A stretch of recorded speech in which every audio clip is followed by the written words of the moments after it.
Sheikh, is there a particular day when a person facing distress or hardship? See, the particular day, there is no particular day. Hardship can come anytime and, to any person in any situation. Alhamdulillah. Normally, normally this hardship and distress could be because of the high expectations. As I said, that I don't have any high expectation from anybody, even including my wife and my children. I don't have any high expectation from anybody. And if you keep high expectation, then you fall into you get like you are distressed, and then you fall into depression, and then you feel sad about this and that. I'm in dua. Okay, the dua is, alhamdulillah, always you have to say inna lillahi wa inna ilayhi raji'un.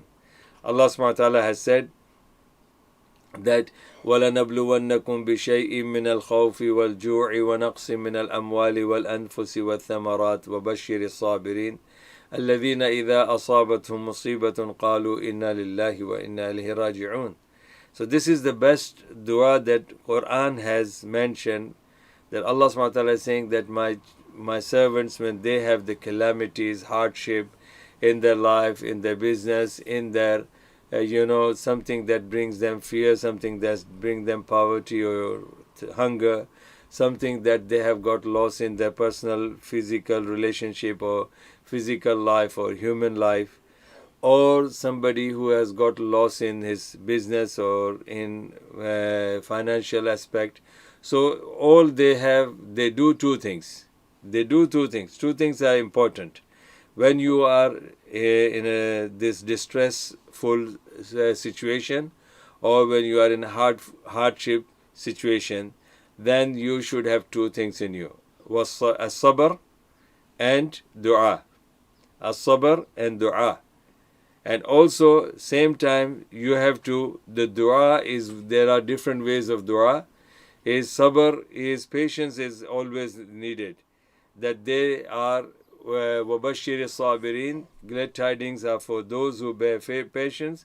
And what they say, إِذَا أَصَابَتْهُمْ مُصِيبَةٌ, whenever they are afflicted with any hardship, then they say, إِنَّ لِلَّهِ وَإِنَّا إِلَيْهِ راجعون, that we are for Allah and we will go back to Allah. So in other words, they are saying that, alhamdulillah, if Allah has put us into this situation, then Allah is the one who will take us out from this situation. And even if we die in this situation, at the end of the day, we will go back to Allah. So that's the meaning. Inna lillahi wa inna ilayhi raji'un. We are for Allah. That means if Allah has destined for us that we have to go into this situation, then Allah knows best what is good for us. And if Allah has given us this situation, and if we are not coming out of this situation in this life, we'll still have sabr. And at the end of the day, when we will die, we will go back to Allah. So, inna lillahi wa inna ilayhi raji'un. This is one thing. And then Allah subhanahu wa ta'ala has said, Ya ayyuhalladhina amanu sta'inu bis sabri was salah. Again in the same surah, Allah is saying, O believers, seek help of Allah through two means. Through sabr, patience, and the prayers. So these are the two means that you have to always keep with you. And there are two more du'as mentioned in the Quran. One dua is the dua of Yunus alayhi salam when he was in the belly of the whale. What did he say? La ilaha illa anta subhanaka inni kuntu min al-zalimin. La ilaha illa ant. There is no God to be worshipped except you, O Allah. Subhanaka. You are pure. You are clean. Inni kuntu min al-zalimin. The wrongdoer is I. I am the wrongdoer. I am the one who has done wrong to myself. I am the one who has gone away from your deen. I am the one who has left the sabr. I am the one who has chosen the wrong path. So I have done wrong to myself. As far as your part is concerned, subhanaka. You are pure and you have no errors in you. The errors are in me. Inni kuntu min al-zalimin. I am amongst the wrongdoers. So it's very clear. La ilaha illa anta subhanaka. Inni kuntu min al-zalimin. This is second dua of Yunus alayhi salam, and Rasul sallallahu alaihi wasallam confirmed that if Yunus alayhi salam would have not made these prayers and supplication to Allah subhanahu wa ta'ala, then Allah would have kept him till the day of judgment in the belly of the whale. So this is again the promise is that when you pray to Allah subhanahu wa ta'ala, your situation will change and you will come out of the hardship to the ease. Another, the third dua is dua of Adam alayhi salam and his wife. Allah subhanahu wa ta'ala has said that فَتَلَقَّى آدَمُ مِنْ رَبِّهِ كَلِمَاتٍ فَتَابَ عَلَيْهِ. When they have, Allah has told them to read some of the du'as. When they said that and they repented to Allah, Allah subhanahu wa ta'ala has removed them from the calamities and the hardship. And what was that dua? رَبَّنَا ظَلَمْنَا أَنفُسَنَا وَإِن لَّمْ تَغْفِرْ لَنَا وَتَرْحَمْنَا لَنَكُونَنَّ مِنَ الْخَاسِرِينَ. رَبَّنَا ظَلَمْنَا أَنفُسَنَا. O Allah, O our Lord, we have done wrong to ourselves by disobeying you, by not remembering your advice and the warning that you gave us against this fruit and shaitan.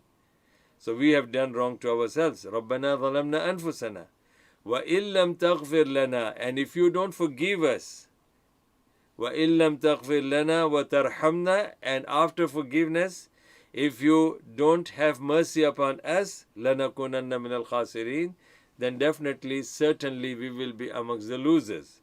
So there are so many great informations in this dua as well. Number one, the person who is committing the sin, he is regretting and he is appreciating, he is realizing, he has got the consent, he and she, both of them have got the consent that they have done something wrong. So this is the difference between shaitan and insan. Insan will realize the mistakes and shaitan will never realize the mistake. So this is the first step. That is what we learn from this dua. Second thing, that they are admitting that they have done wrong to themselves. Now this is also, whatever the mistake that you do, you should admit it that this is something you should not be doing it. And if you have done it, then you have to turn back to Allah subhanahu wa ta'ala. So these beautiful words were told by Allah and were put into the mouth of Adam alayhi salam and his wife, Hawa alayhi salam, that they said, Allah, we have done wrong to ourselves. And if you are not going to forgive us, so they are asking for Allah's forgiveness. And if you don't have mercy on us, then if you are full of mercy, and if you don't, your mercy will lead us to Jannah. Your mercy will lead us to blessings. Your mercy will lead us to forgiveness. Your mercy will lead us to you being happy with us. But if you are not sending your mercy to us, then your wrath, your adab, your curse, your punishment, your displeasement, all this will be falling on us. And if that is happening, then certainly these kind of people are لَنَكُونَنَّ مِنَ الْخَاسِرِينَ. They will certainly be amongst the losers. So my brothers and sisters, these are the du'as that every time, subhanAllah, the best thing I realize that, whenever you have got any hardship, any problem in the life, then wake up in the night when everybody is sleeping and all around you is darkness.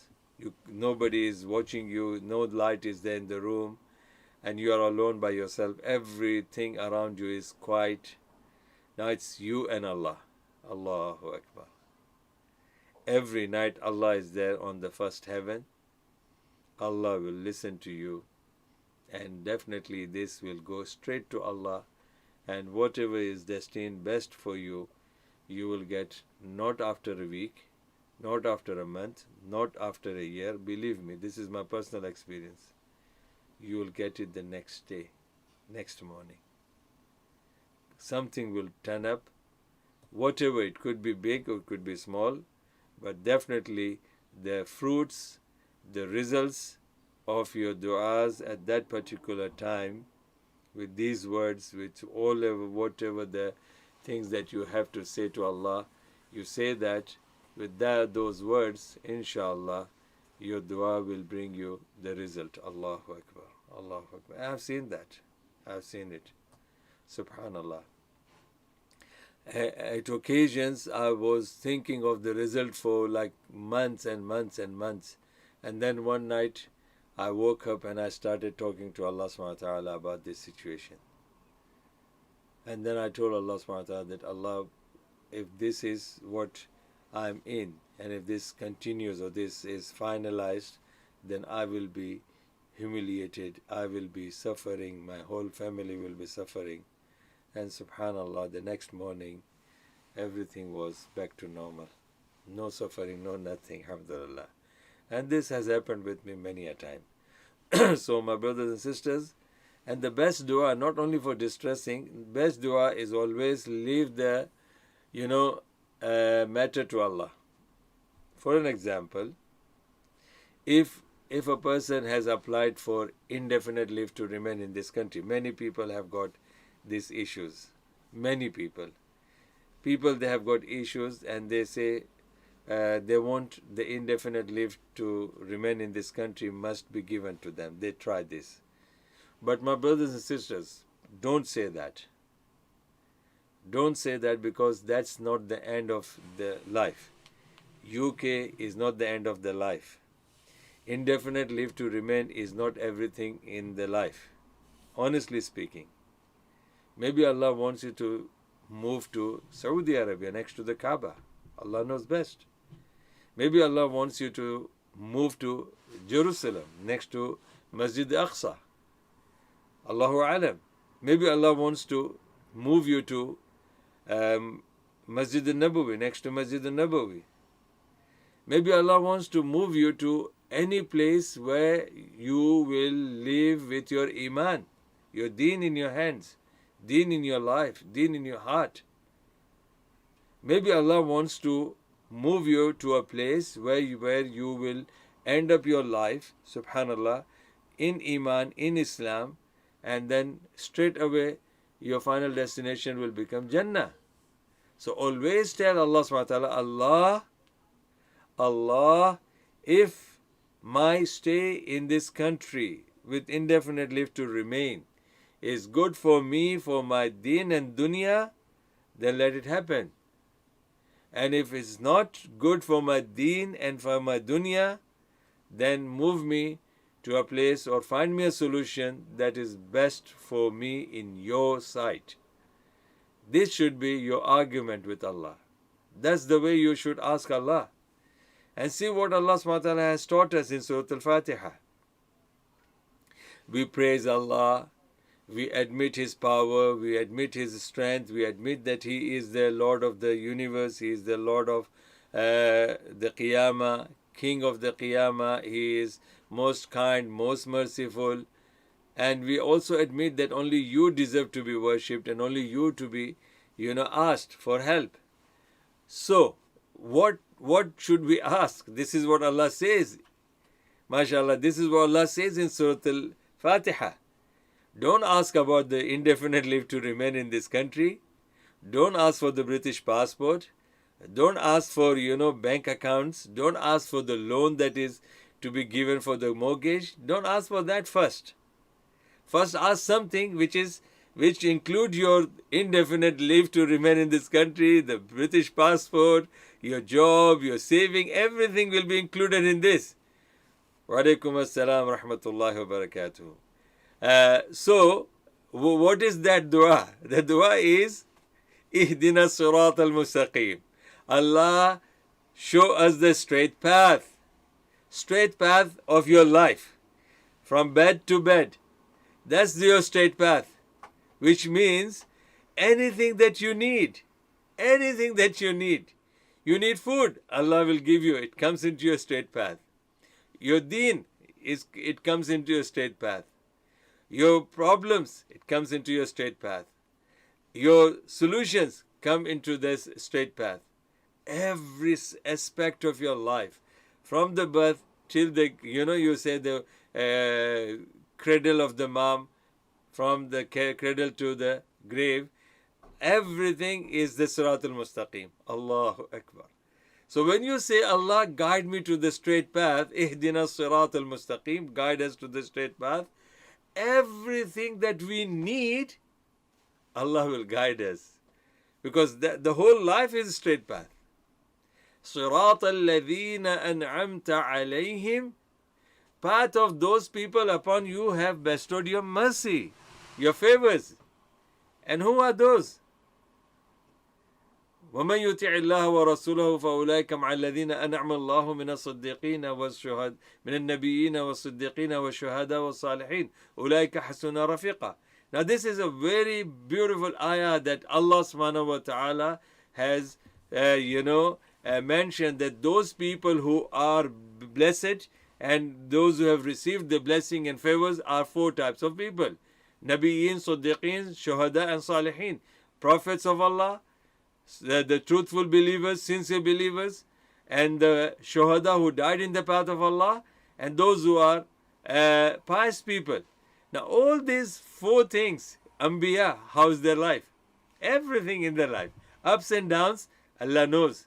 And Allah is asking us that ask me the straight path and path of those upon whom I have put them to the straight path. So they are those prophets of Allah and the people who are sincere believers. Ups and downs will come. Ups and downs will come. Shuhada, ups and downs will come till their death. They die in the path of Allah. Ups and downs will come for the pious people. They will be tested. They don't want to do haram, but people are forcing them to do haram. Still they remain on the straight path. So my brothers and sisters, the subject was actually the question answers. But since the sister has asked me about the dua, so this is a very, very important subject. And this is the time when you are fasting, your duas are accepted. Allahu Akbar. Any dua that you make. So make the dua for the deen first. Make the dua for the straight path. When you ask Allah subhanahu wa ta'ala that Allah keep me on the straight path, when you keep me on the deen, then definitely all the hurdles will be taken off from Allah, because Allah knows that if this person wants to practice his deen, so how can this person will practice his deen if he has got the problem with the visa, if he has got the problem with the immigration, if he has got the problem with his job, if he has got the problem with his health, if he has got problem with his wife, if this person has got problem with his children, if this person, so Allah subhanahu wa ta'ala will take you out of all these problems if you ask one thing from Allah: Allah, put me on the straight path. Because straight path is your life. Life as a husband, life as a father, life as a wife, life as a mother, life as a person applying for the applications, person applying for the job, person applying for the visa, person applying for this, that, everything that you have. But if you don't have the straight path, life is still going on. Life will still go on. But Allah will give you something that you need. Allah will still give you. But if you don't have the deen, then you don't have everything of your life. But if you have the deen, you have everything of your life. Subhanallah. So my brothers and sisters, alhamdulillah, I would like to conclude this